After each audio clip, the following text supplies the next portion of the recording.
Merci beaucoup d'être là. Peut-être qu'il faut que j'explique ce qu'est une conférence gesticulée. Oui. Est-ce que quelqu'un dans la salle en a déjà vu une de conférence gesticulée? Oui. Ah, il y a des gens qui en ont déjà vu, donc il faut que je sois très gesticulante. D'accord. Juste pour situer, juste pour situer de quand ça date, vous avez une idée? 2006. Ah. Et c'était à Rennes par qui? Par Franck Lepage, donc un militant de l'éducation populaire. Alors qu'est-ce que c'est? C'est un spectacle, c'est hybride, ça mélange de la conférence, du théâtre. Alors je ne suis pas actrice, je suis éducatrice de jeunes enfants en crèche. Donc merci de votre indulgence. Et puis c'est un mélange d'expériences vécues, on les retrace à travers la société. Voilà. Donc il y aura à la fois du savoir qu'on appelle chaud, qui est les expériences vécues, et du savoir plus froid, qui est un petit peu plus théorique. Voilà. Les deux vont s'imbriquer. Voilà. Et il peut y avoir de l'humour ou de l'autodérision, vous me direz à la fin. Voilà. Donc allons-y, il faut que ça sèche. Donc Anne-Cécile, pour que ça sèche.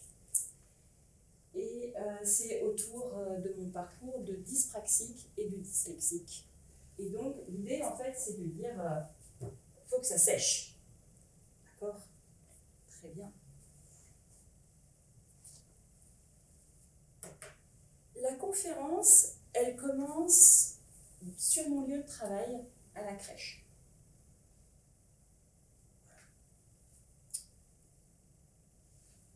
Il y a du linge à étendre à la crèche, alors on va étendre le linge, il ne reste plus que quelques enfants, voilà, on va étendre avec eux. Voilà. Ah ouais, les enfants, vous voudriez que je joue avec vous. D'accord, alors on joue à quoi? On joue au loup. Ah, mais là les enfants, si on joue au loup, on va jouer au loup dyspraxique. Donc il faut que vous soyez sûrs de vous. Vous adorez jouer au loup dyspraxique, bon bah très bien, alors on va jouer au loup dyspraxique. Donc là, public, j'ai besoin de vous pour chanter la chanson du loup. Promenons-nous dans les bois, pendant que le loup dyspraxique n'y est pas. Dyspraxique qui était, il nous mangerait. Loup dyspraxique, qui es-tu? Oui. M'entends-tu? Oui. Que fais-tu? Eh ben je mets mon pantalon. Alors, c'est un loup dyspraxique. Hein. Donc, le pantalon, ouais, je ne vais pas y arriver comme ça. Donc, il faut que je me tienne. J'ai pas beaucoup d'équilibre, le loup dyspraxique. Donc, il faut un peu qu'il se tienne. Sinon, voilà. Sinon, il se casse la figure, le loup dyspraxique. Allez, on continue. Promenons-nous dans les bois pendant que le dyspraxique n'y est pas. Si le loup dyspraxique y était, il nous mangerait. Loup dyspraxique y es-tu? Que fais-tu? Eh ben, je mets ma culotte. Voilà. Alors, ma culotte, c'est pareil. Il va falloir que je me tienne. Hop là. Voilà. Et on continue. Promenons-nous dans les bois pendant que le dyspraxique n'y est pas. Si le loup dyspraxique y était, il nous mangerait. Mais comme il n'y est pas, il nous mangera pas. Loup y es-tu? Que fais-tu? Eh ben, je mets ma chemise. Hop là.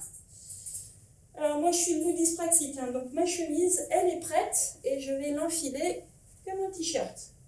Parce que sinon c'est trop compliqué pour moi. Hop, et voilà. Promenons-nous dans les bois pendant que le dyspraxique n'y est pas. Si le loup dyspraxique y était, il nous mangerait. Loup y es-tu? Que fais-tu? Eh ben je mets mes chaussures et je viens vous attraper. Et là j'en ai un peu marre d'être dyspraxique parce que j'ai mis mes chaussures à l'envers. En fait, Avec la dyspraxie, je ne vois pas très bien, je distingue pas très bien, c'est un peu comme si je voyais flou. Et du coup, dans quel sens sont les chaussures, je ne le vois pas et je me trompe tout le temps. Donc déjà, il y a ça. Et puis, c'est pas... Voilà, les chemises, j'en mets pas souvent parce que mettre les boutons, je suis maladroite. Alors, c'est pas évident. Ça me stresse en plus parce que je sens que je suis maladroite. Donc, voilà, la chemise me rappelle que je suis maladroite et dyspraxique.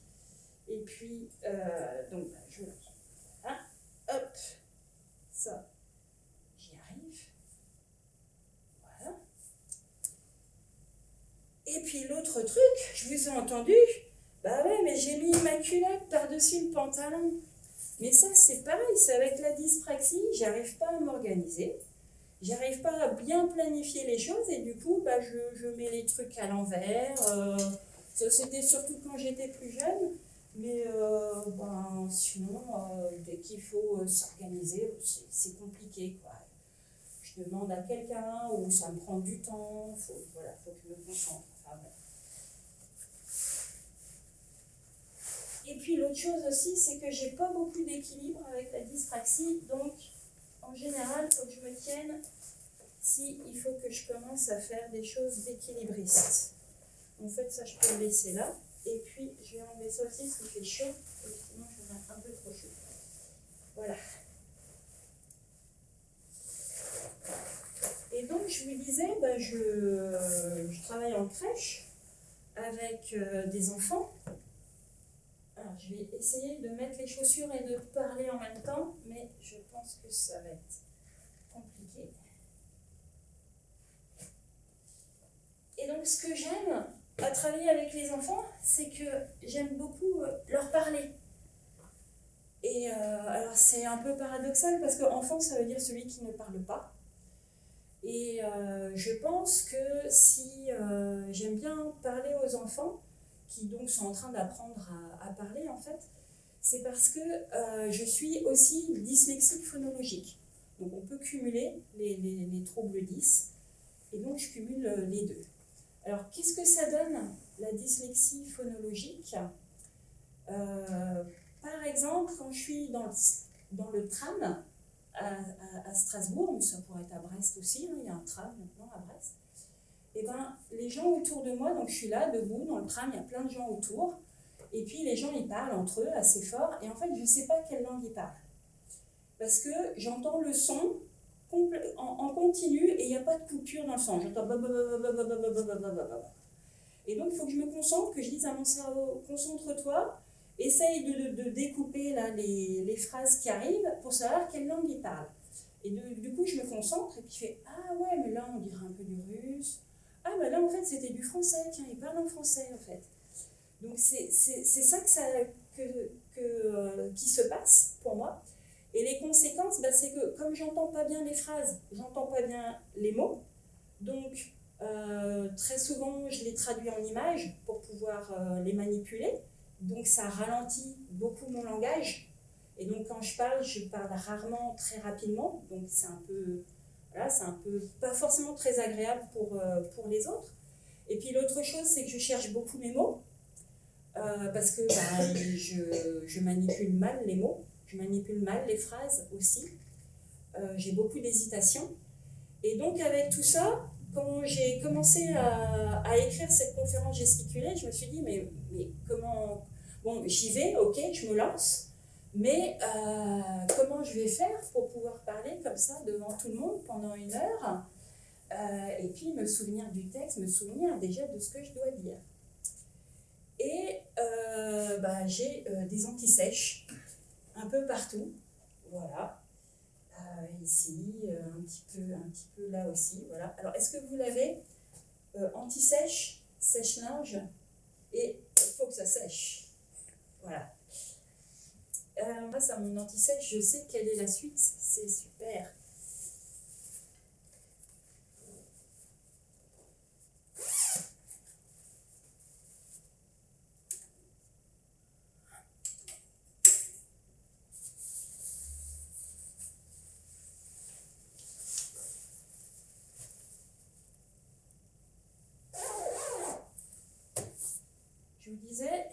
suis dyslexique phonologique.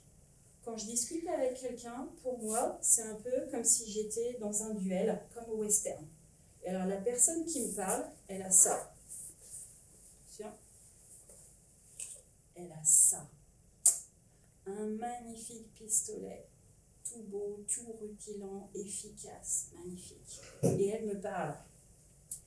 L'objectif est d'alimenter une réflexion collective sur la légitimité de la prise de parole en public, la construction collective de savoir et les rapports de domination. T'es OK avec ça? Alors moi, qu'est-ce que j'ai d'après vous? Moi, j'ai ça. Alors je larme parce que on ne sait jamais ce qui peut m'arriver dans une discussion avec quelqu'un et avec mes pauvres moyens. Tu peux répéter la question? L'objectif est d'alimenter une réflexion collective sur la légitimité de la prise de parole en public, la construction collective de savoir et les rapports de domination. T'es OK avec ça? Bon, voilà. Alors, qu'est-ce qui se passe? Je me sens pas super. Je me dis que je suis un peu nulle, quoi, quand je suis dans une conversation avec les gens. Et c'est pas très agréable.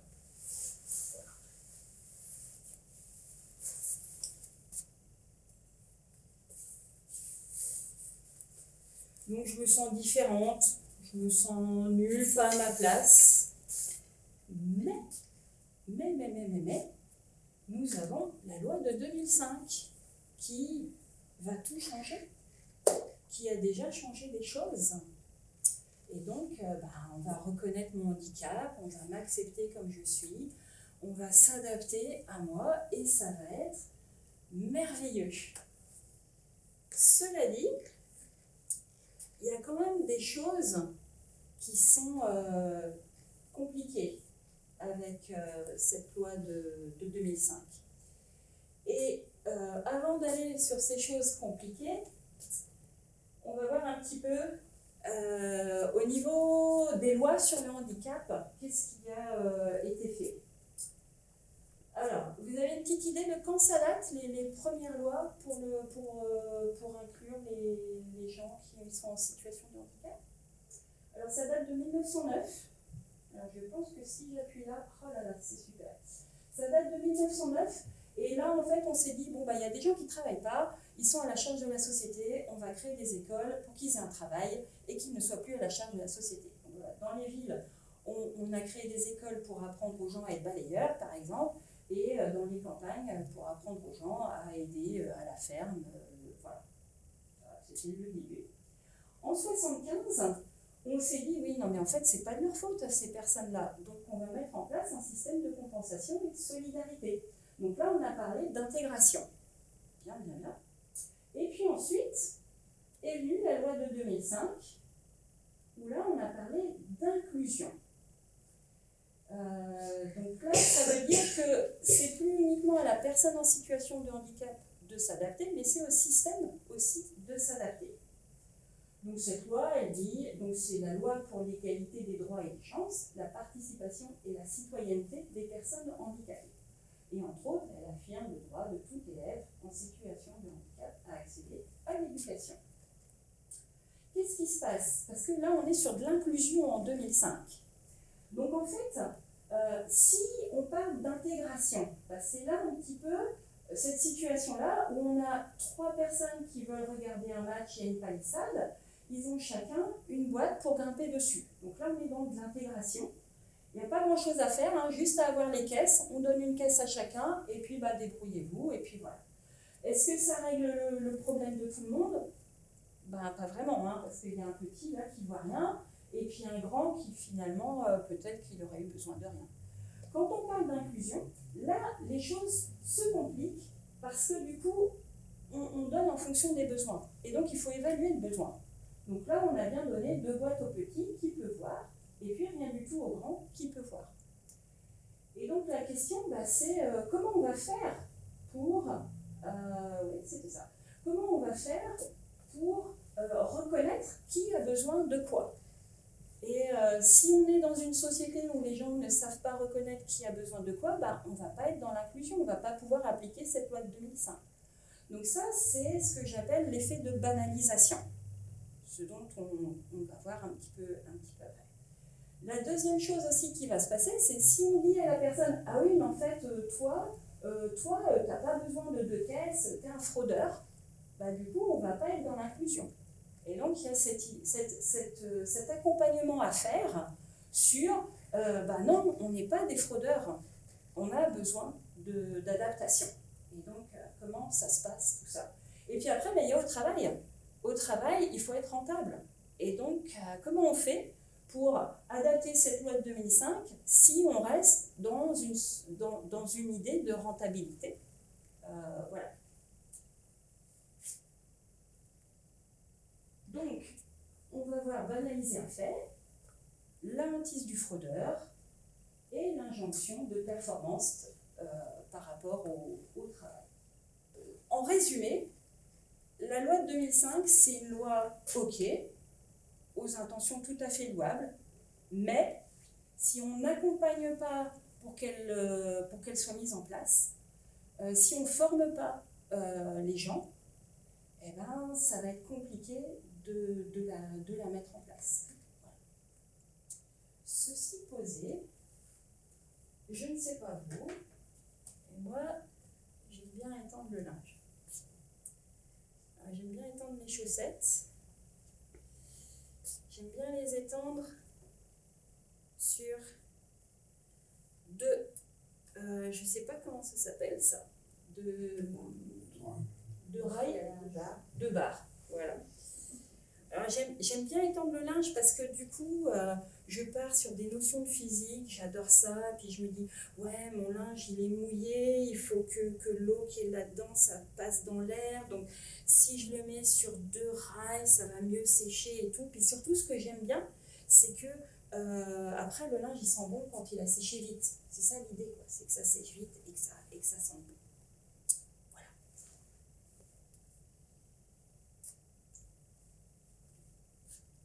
Ça, c'était pour nous détendre après les fortes phrases que je venais de dire. Ok, d'accord. Banaliser un fait. Je vais vous raconter une anecdote, et pour pouvoir vraiment comprendre cette anecdote, il faut qu'on voie l'effet double tâche. Vous connaissez ? Ok. Alors, on va voir. Que voyez-vous ? Vous connaissez ce dessin ? Ah, bah, très bien. Que voyez-vous ? Est-ce que certains voient la jeune dame ? Oui.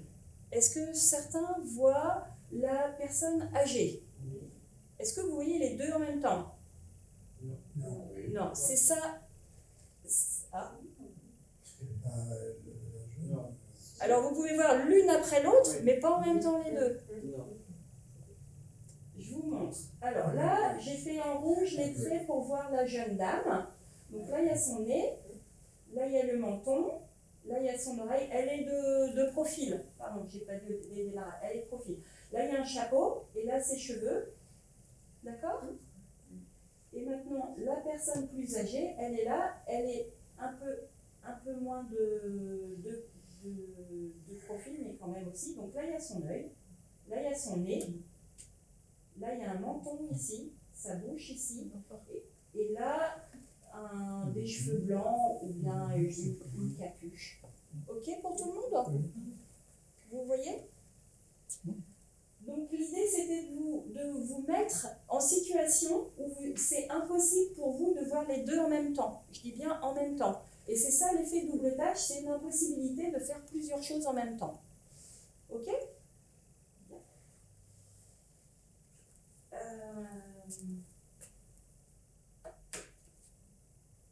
Je voulais vous raconter quand je vais au travail. Au travail, ça m'est arrivé une fois de discuter avec une collègue et en même temps d'aller faire des photocopies. Et puis je continue de discuter et à ce moment-là, je me rends compte que, bon, il y avait 3 photocopies à faire. Hein. Je me rends compte que le recto n'est pas avec le verso, que les feuilles se sont toutes mélangées, je ne sais même plus où est l'original de la photocopie. Donc là, je comprends ce qui m'arrive, parce que ça m'arrive souvent. Double tâche, je suis en train de discuter, je suis en train de faire quelque chose, des photocopies, je ne peux pas faire les deux correctement en même temps. Donc, j'arrête de discuter avec un collègue, et puis je recommence les photocopies, et à ce moment-là, tout se passe bien. Quand je raconte ça, et que j'ai un groupe en formation sur les troubles de la dyspraxie, quand je raconte ça, des fois j'entends « Ah ouais, mais moi c'est pareil, hein, je ne peux pas faire deux choses en même temps, et tout. » Alors, qu'est-ce que ça me fait à moi d'entendre « Ah ben moi c'est pareil ». C'est ça la banalisation, hein. Si on banalise, bah, c'est pareil pour tout le monde, ouais, mais bon, voilà. Qu'est-ce que ça me fait? Bah, ça me fait que, en fait, c'est comme si on disait, mais ce que tu as raconté, on nie, hein. C'est faux ce que tu as raconté. C'est comme si on me disait, mais en fait, tu n'es pas en situation de handicap. C'est comme si on me disait, bah, l'effet double tâche, ça n'existe pas, tu n'es pas concerné, voilà. Donc en fait, c'est comme si on me disait, mais en fait, t'as pas de problème, t'es comme tout le monde, quoi. Et donc, du coup, bah, moi, je me sens incomprise, je me sens rejetée, et bah, c'est vraiment pas agréable. Et ce que je voulais vous dire, c'est que dire à quelqu'un, ah, bah, c'est comme moi, ah, bah, c'est comme tout le monde, en fait, ça n'apporte pas de réconfort. Voilà, c'est pas réconfortant. Qu'est-ce que moi j'aurais voulu qu'on me dise en fait? Ah oui, parce que c'est pas le tout de dire ah ouais, mais bon, je me sens incomprise et tout. Mais qu'est-ce que j'aurais aimé qu'on me dise? En fait, moi j'aurais aimé qu'on me pose des questions. Qu'on me dise ah bon, mais ça t'arrive tout le temps? Ah bah oui, ça m'arrive tout le temps. Mais même si tu as une bonne hygiène de vie, ah bah oui, je peux me coucher tôt, je peux faire tout ce que je veux, double tâche, elle sera toujours là. Ah bon, et alors, et comment on peut faire pour t'aider? Ah bah par exemple, en acceptant de ne pas me parler pendant que je fais les photocopies. Voilà. Et puis, quand est-ce que tu sauras que ça ira mieux? Enfin voilà, me poser ce genre de questions et de m'écouter. Donc ça rejoint l'écoute active. Est-ce que vous connaissez l'écoute active? Un petit peu, oui. Alors, allons-y. Donc l'écoute active, ça vient de Carl Rogers, qui était psychologue dans les années 50, et qui lui a développé le concept de l'approche centrée sur la personne. Donc vraiment, je me centre sur la personne, je l'écoute, je cherche vraiment à comprendre qu'est-ce qu'elle vit, qu'est-ce qu'elle raconte. Voilà. Et ensuite, c'est Thomas Gordon en 1975 qui a développé le concept de l'écoute active à partir des travaux de Carl Rogers. Donc en fait, c'est écouter de façon active. On est là et on porte notre attention sur l'autre personne. Ça va permettre de comprendre ce que la personne, elle dit, elle vit vraiment. Et ça va permettre de pouvoir interpréter un peu et de pouvoir un petit peu se mettre à sa place pour essayer un peu de comprendre ce qui se passe et ce qu'elle dit. Et puis aussi d'évaluer ce qu'elle dit. Sur une échelle de 0 à 10, où est-ce qu'elle se situe, la personne? Et d'ailleurs, quand on est dans l'écoute active, une des questions qu'on peut poser, c'est vous vous situez où? De 0 à 10. 0, c'est vous vous sentez très très mal. 10, vous vous sentez sûr de vous. Voilà où vous vous situez dans cette situation.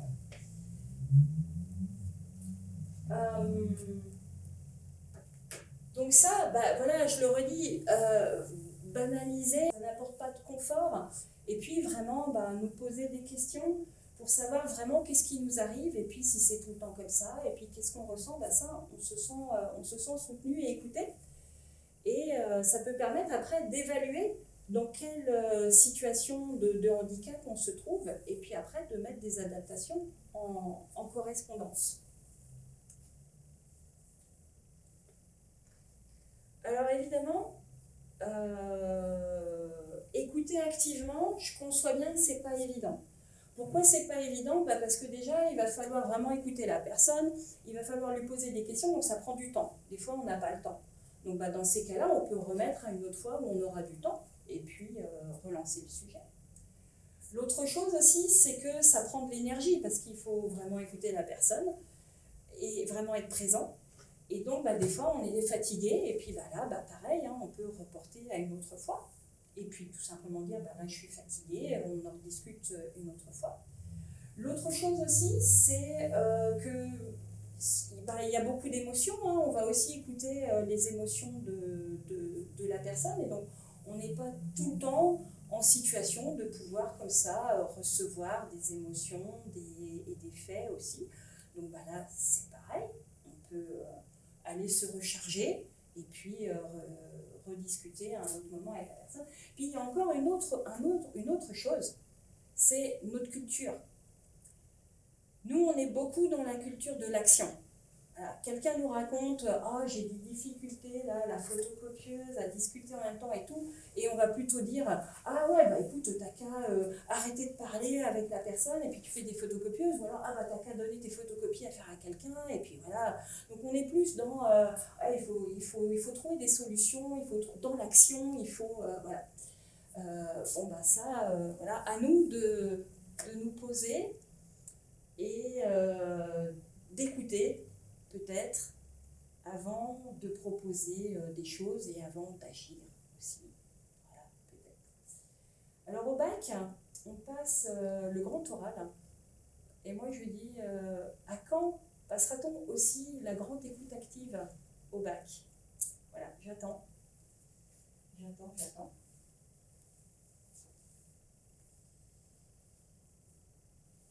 Alors j'avais aussi envie de vous raconter qu'est-ce qui se passe quand je pars de chez moi. Que se passe-t-il quand je pars de chez moi? Voilà. C'est moi. Je me suis bien amusée. Et quand je pars de chez moi, il faut que je prenne... Que faut-il que je prenne? Des chaussures.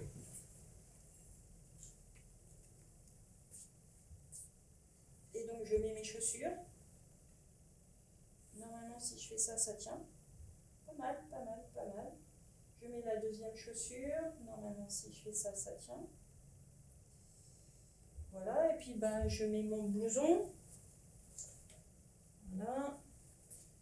Et puis, je peux parler à mon fils. Ah, oui, ça va aller, ta journée aujourd'hui, et tout ça. Ah, d'accord. Et puis à mon mari, bon, ce soir, qu'est-ce qu'on fait, tout ça. Ok. Et puis, j'y vais, quoi. Hein. Ah, il fait froid. Avec le bonnet. Hop. Bon, j'y vais. Et puis j'y vais. Alors je descends les étages, je suis au 4e sans ascenseur, puis vers la fin, quand j'arrive au rez-de-chaussée, je fais « Ah, mon sac! Oh non! J'ai oublié mon sac à main, ça c'est juste le sac à dos avec les trucs du boulot. » Alors je remonte les 4 étages, je prends le sac à main, et puis là c'est bon, puis je me dis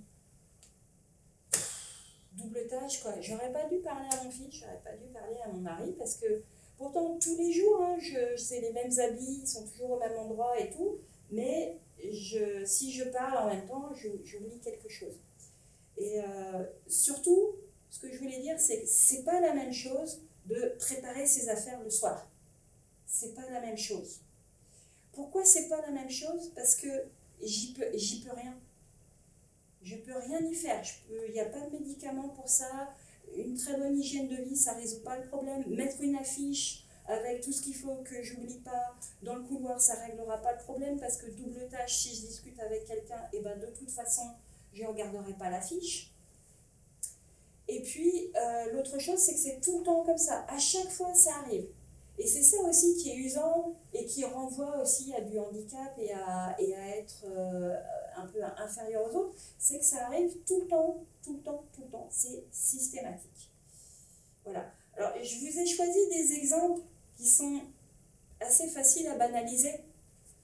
Parce que justement, sinon, si j'avais choisi des gros exemples, vous ne seriez pas posé la question de la banalisation. Mais c'est vraiment un vrai frein à mettre en place cette loi de 2005.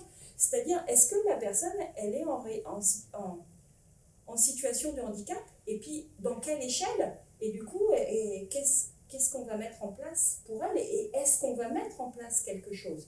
Et ça, c'est quelque chose sur lequel il faut vraiment travailler en formant les gens pour que on puisse vraiment appliquer la loi de 2005. La première fois que j'ai joué cette conférence, il y a une dame dans la salle qui est venue me voir et qui m'a dit « Ah bah oui, mais moi c'est pareil, on banalise tout le temps ma situation de handicap.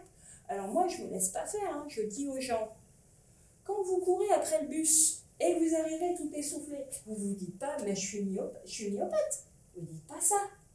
Bon, là c'est pareil pour moi. Voilà. Là, ça c'est la dame qui disait.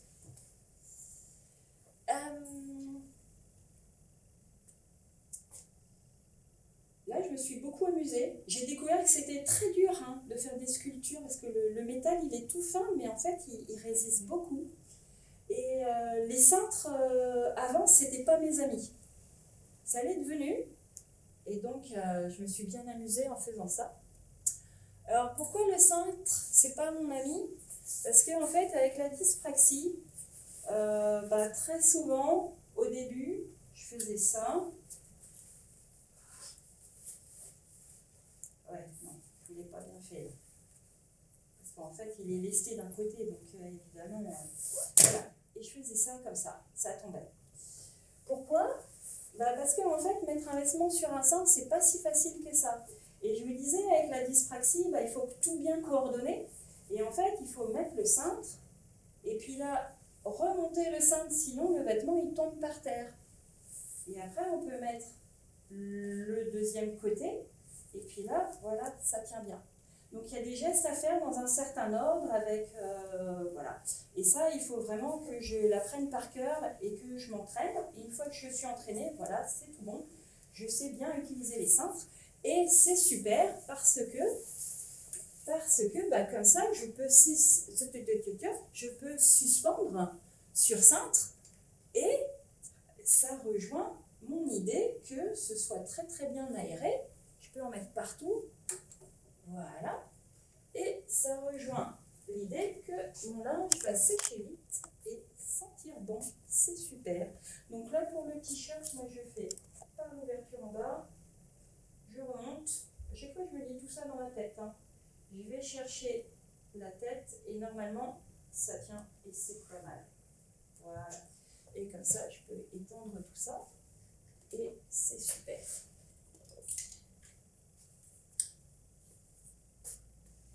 Ceci est un cintre éco-responsable, fabriqué localement. Vous me croyez? Suis-je une fraudeuse? Une menteuse? En fait, voilà, on ne sait pas. On ne sait pas. Alors, c'est quoi la fraude?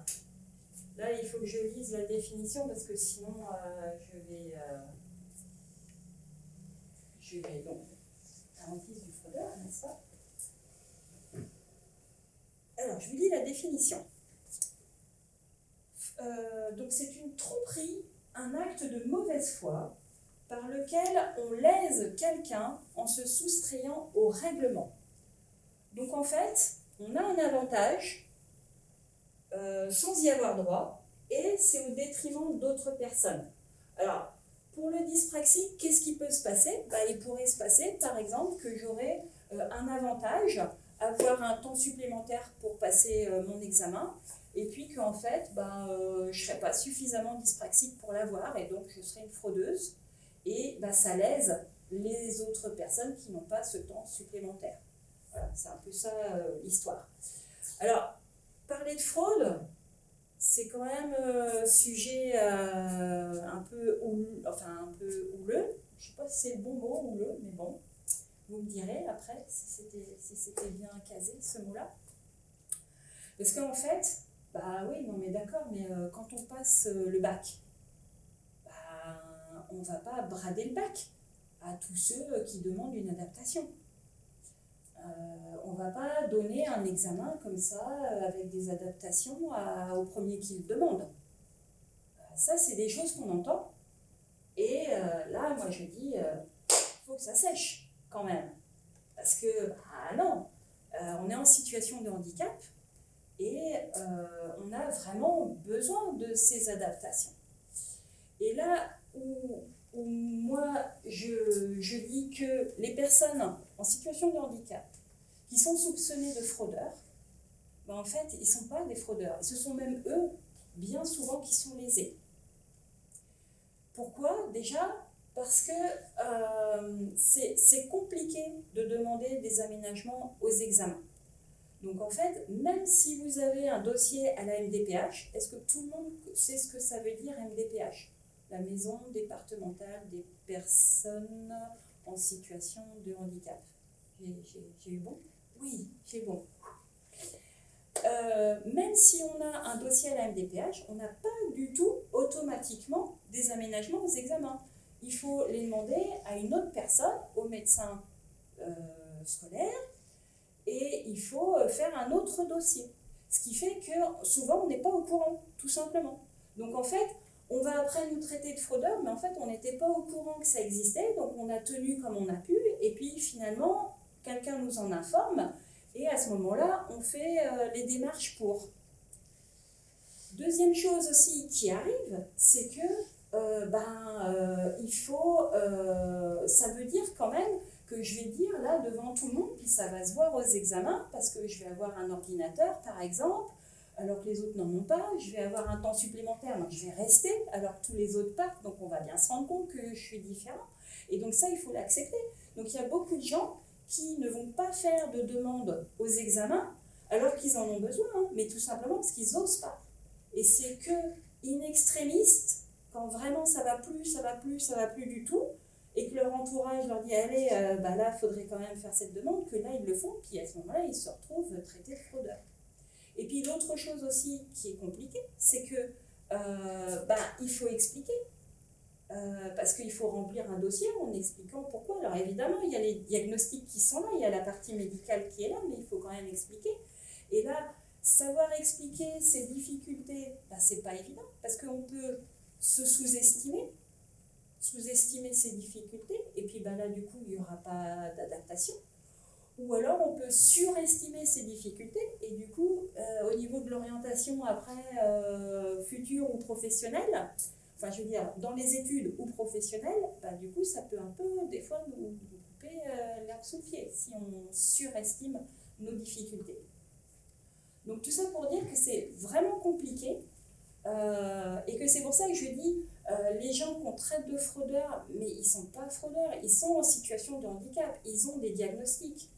Et c'est juste parce que c'est le vrai parcours du combattant. Entre avoir l'info, arriver à remplir les dossiers, être en accord avec soi-même pour se dévoiler, voilà, c'est pas évident. Alors moi, j'ai été soupçonnée de fraude. Donc là, il faut que je fasse un petit jeu scénique. Voilà.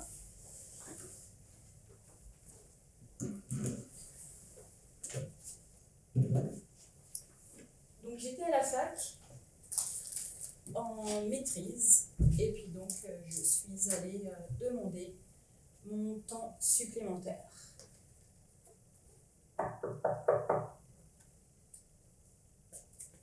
Bonjour docteur, je suis Anne-Cécile Roux, je peux... Merci. Voilà, je viens vous voir pour une demande d'aménagement aux examens. Je suis dyslexique phonologique.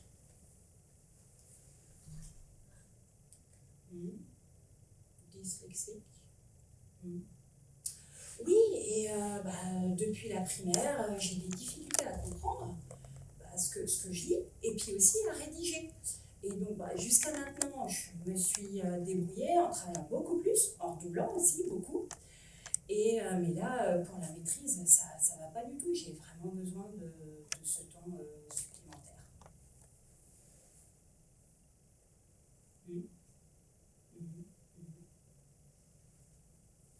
Parce qu'en fait, je vous explique, moi je ne savais pas du tout. Hein. Moi j'ai fait toute ma scolarité sans savoir que je pouvais demander un temps supplémentaire. Mais j'en ai vraiment besoin. Hein. Très souvent, je rends ma copie, j'ai pas relu déjà. Et puis, il y a des fois des questions où je n'ai pas répondu, mais en fait, je savais, mais je n'ai pas eu le temps, parce que le temps de déchiffrer ce qui est écrit. Voilà, donc j'ai vraiment supplémentaire.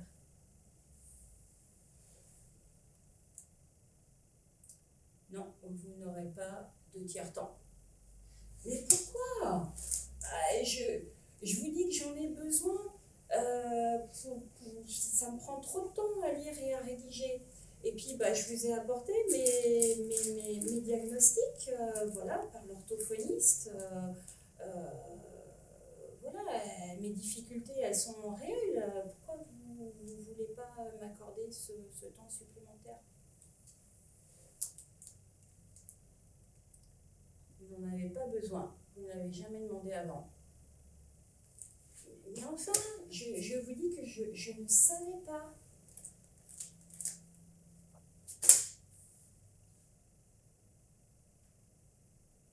Donc là, je me suis assise dans le fond du fauteuil. J'ai regardé vers lui, puis j'ai attendu. Et dans ma tête, je me disais, Anne-Cécile, tu sors pas de là tant qu'il n'a pas signé. Tu ne sors pas de là, tu attends. Et je l'ai eu à l'usure. Il a signé. Youpi, j'ai eu mon temps supplémentaire. Voilà. Mais que croyez-vous? Comment je me sentais? Je me sentais pas du tout victorieuse en fait. En sortant de là, je me suis dit, mais je suis vraiment dyslexique phonologique, mais j'ai vraiment autant de difficultés pour avoir ce temps supplémentaire. Voilà, c'est moi du coup qui me disais, mais est-ce que je suis pas fraudeuse là? Et pourtant, la dyslexie phonologique, mais tout le temps, je me cogne dedans, mais tout le temps.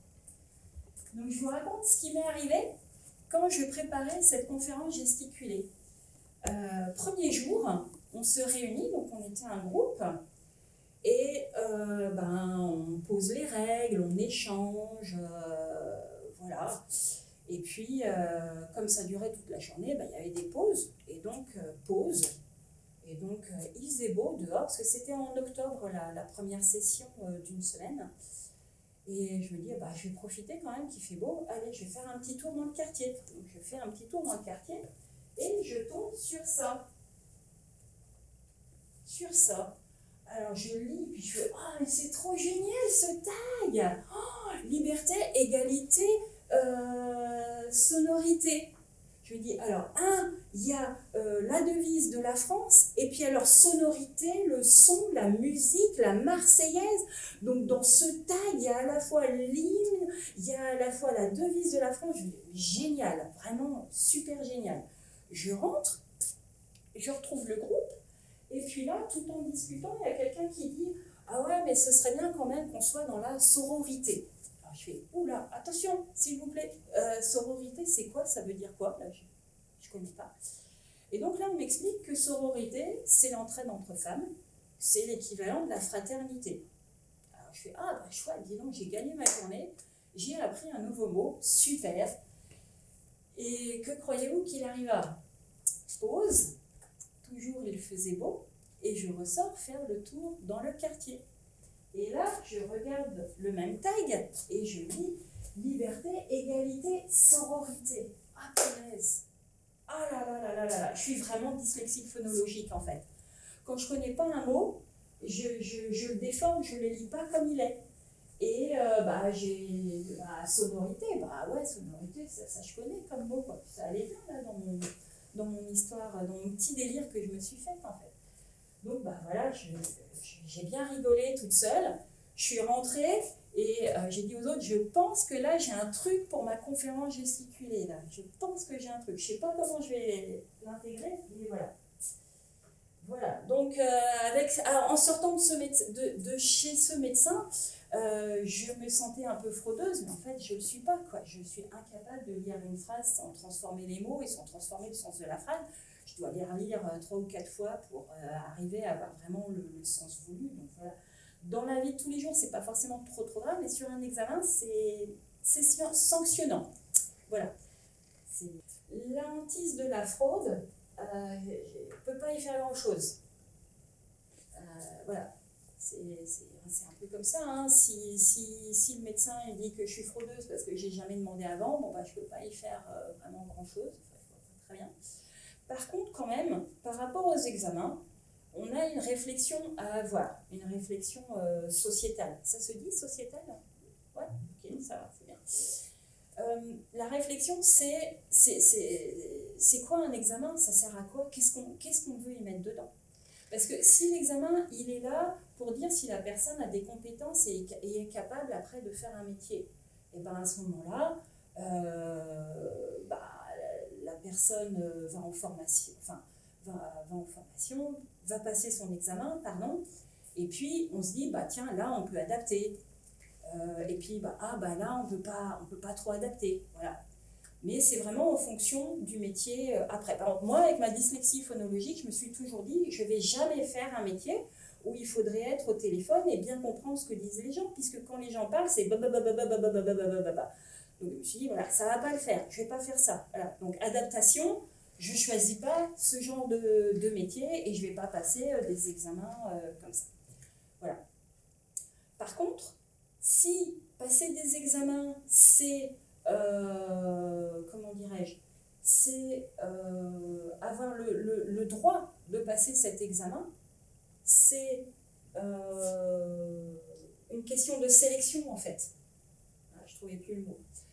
Si passer un examen, ça devient une question de sélection, donc il y en a qui y arrivent et qui ont l'examen, et il y en a d'autres qui n'y arrivent pas, ils n'ont pas l'examen, et bien là, ça devient compliqué de mettre en place des adaptations, puisqu'on est sur un examen qui en fait est sanctionnant entre des privilégiés et puis des personnes en situation de handicap en fait.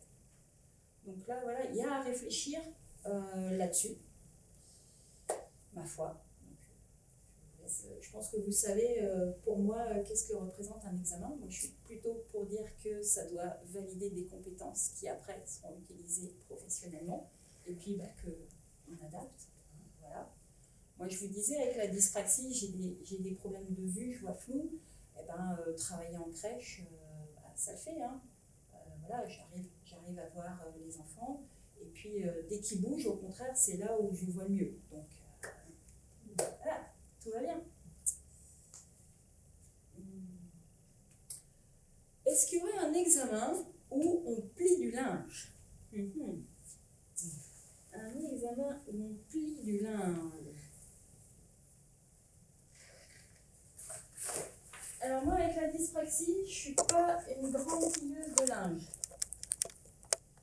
Donc en fait, voilà, faut essayer de plier les lignes, bien plier, faire les bons gestes.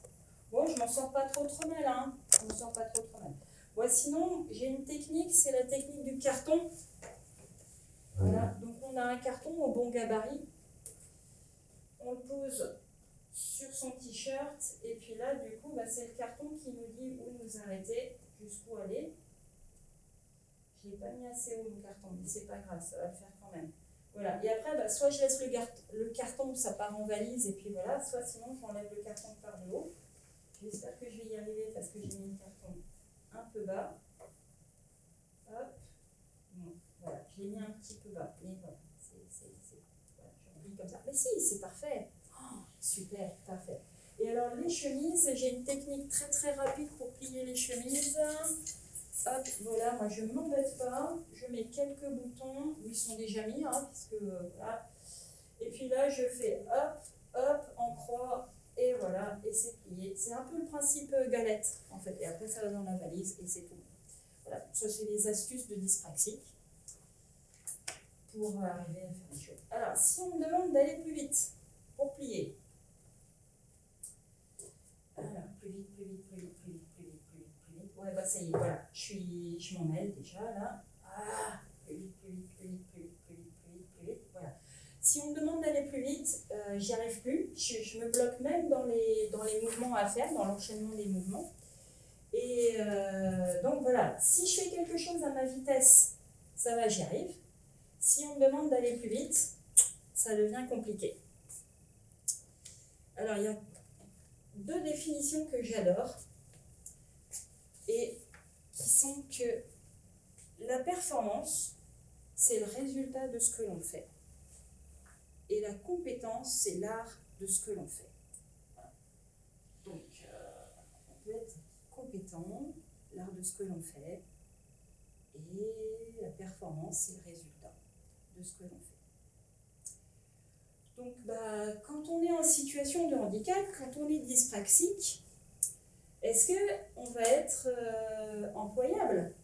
Parce qu'on n'est pas très rapide, hein, souvent, un peu maladroit, un peu lent. Donc, est-ce qu'on va être employable? Et comment nous, on fait? En fait, on essaye de gommer nos différences en trouvant des trucs et astuces. Par exemple avec la dyspraxie, je vous disais que j'avais des petits problèmes de vue. Si on me demande de lire quelque chose et de réutiliser après un tableau, du coup, moi, je prends les éléments importants du tableau, je les remets sur une feuille ou sur un tableau, et puis voilà, je n'ai plus à réutiliser ce tableau qu'avec mes problèmes de vue dus à la dyspraxie, je suis un peu en difficulté. Voilà. C'est le truc, l'astuce que j'ai trouvé. Pour la dyslexie phonologique, si on me demande de lire une longue pièce de théâtre, je vais regarder la pièce de théâtre sur Internet, et puis comme ça j'aurai les informations sans avoir tout le livre à lire, parce que ça va être un peu long. Voilà, truc, astuce pour arriver à faire des choses. Alors quel est le problème, vous allez me dire? Ouais, j'ai des solutions, on peut trouver des solutions. Mais le problème, c'est que si c'est toujours à la personne en situation de handicap de trouver les solutions, déjà c'est déséquilibré, c'est pas le principe de l'inclusion.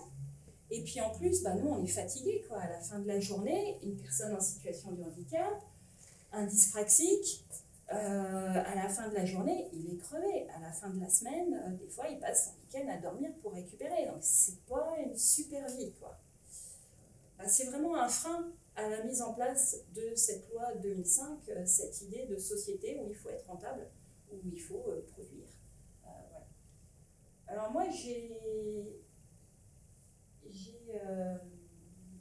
été mise comme ça face à cette situation de performance.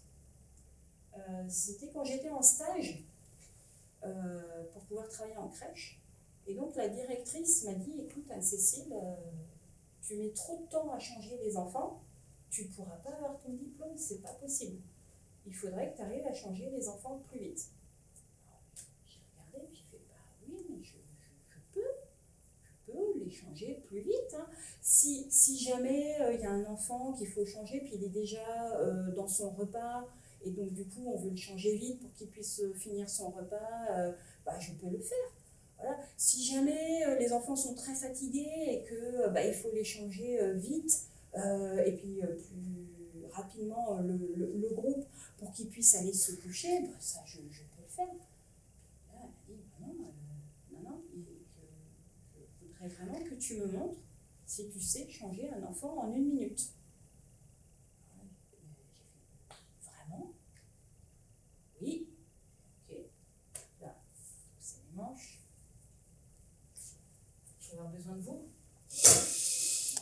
pour faire la musique de Mission Impossible.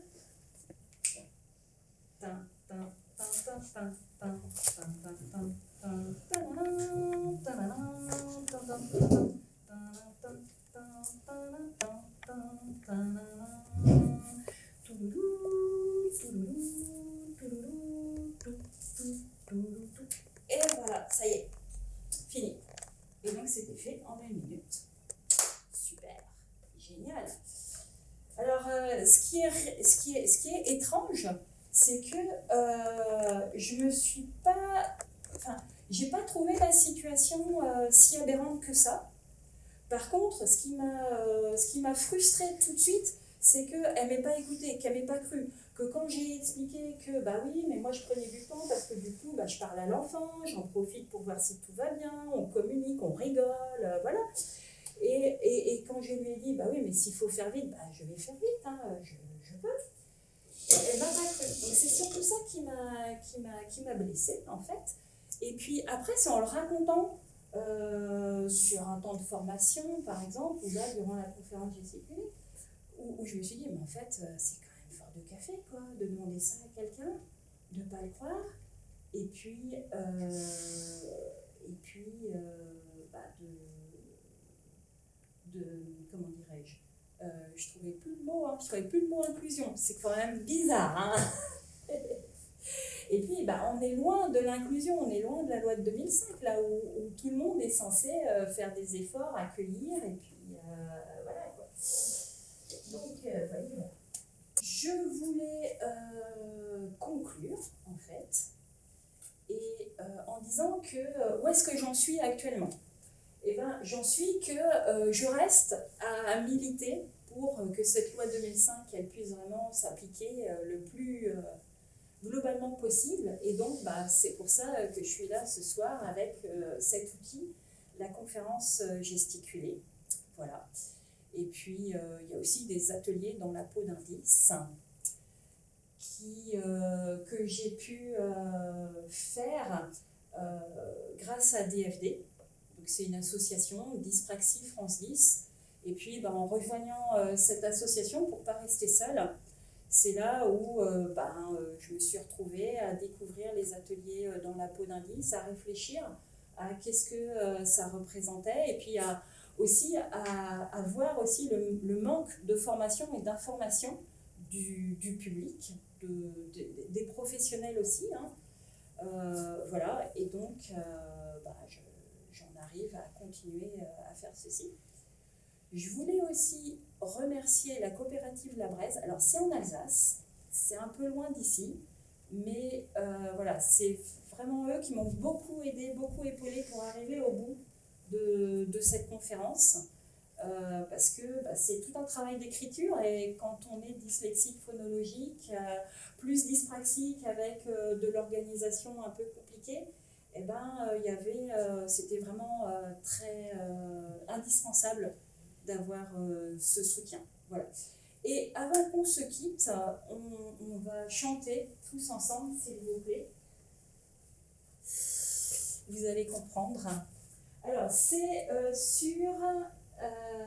voilà. Est-ce que ça vous dit quelque chose? C'est une chanson qui existe, qui est très connue. Enfin, pardon, j'aurais pas dû dire très connue. C'est une chanson qu'on entend, ou qu'on entendait. Alors, je vous le dis, je vous le chante, pardon. Il ne lit que pas petit bout. Vous voyez qui c'est?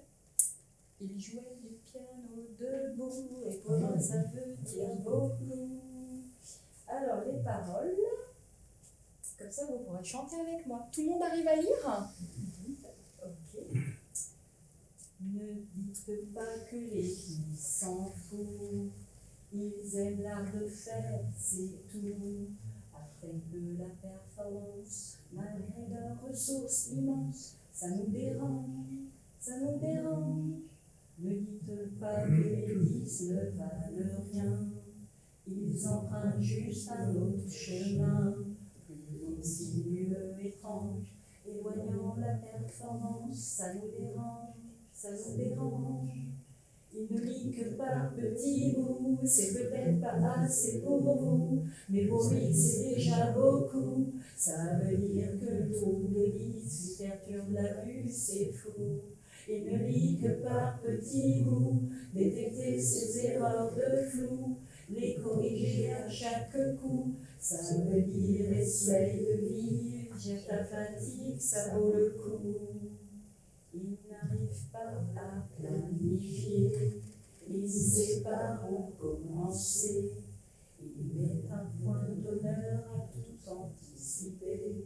Mais s'il imprévu survient, les solutions mémorisées lui redonnent les moyens.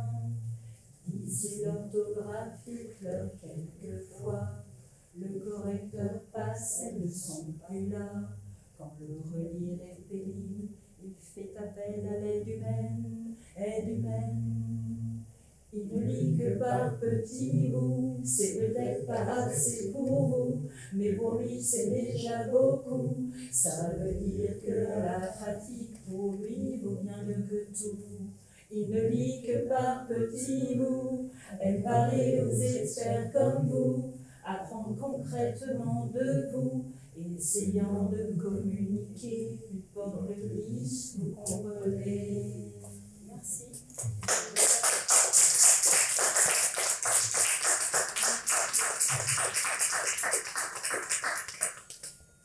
Merci beaucoup, Anne-Cécile.